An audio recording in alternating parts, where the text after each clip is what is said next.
министри, колеги пратеници, почитувани граѓани.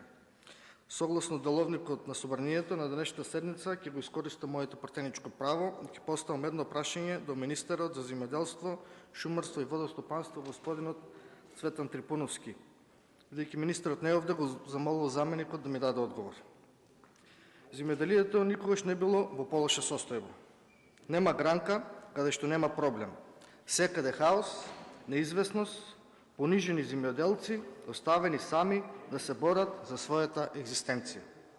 Министре, додека се фалите со непостоечки успеси, додека кратењето на субвенциите се обидувате да го представите како некоја реформа, реалноста на терен е алармантна.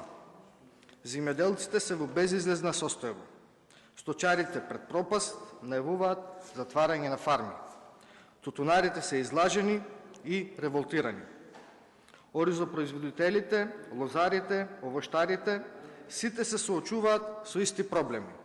Ниски откупни цени, неисплатени субвенции, огромни производствени трошоци и целосна негрижа од страна на државата. Со вакви понижувачки цени се соочуваат и производителите на зеленчук. Што им направивте на тутунопроизводителите?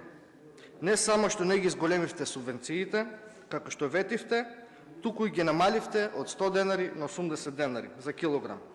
Исплатата на субвенциите доцни, а сега дополнително воведовте и ново ограничување во начинот на исплата на субвенциите. Првата исплата е само до 2 тона. Затоа, тие што имат над 2 тона, неизвестно е кој ќе ги земат своите субвенции. Изгоре на се им барате да враќаат пари. Секаде во Европа, во целиот свет, земјоделието и производството на земјоделски производи е на висок приоритет на листата на владата.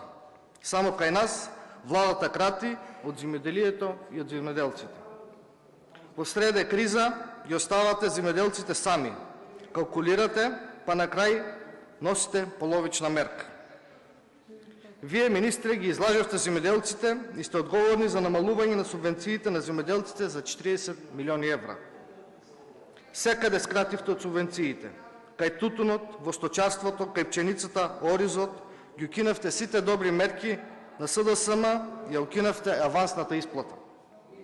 Воведовте построги критериуми со кои илјадници мали земјоделци се изфрлени од можноста да добиваат субвенции, а истовремено лимитот за субвенции за големите компании го зголемивте на 1 милион евра. За 2 години не видовме ниту една развојна мерка, но затоа видовме купови криминални скандали врз грбот на земјоделците. Вие, министри, покажавте дека немате капацитет ниту волја да го развивате и водите земјоделието. Затоа, моето прашање до вас е: дали чувствувате одговорност, односно, кој ќе понесе одговорност за таквата катастрофална состојба во земјоделието? Ви благодарам.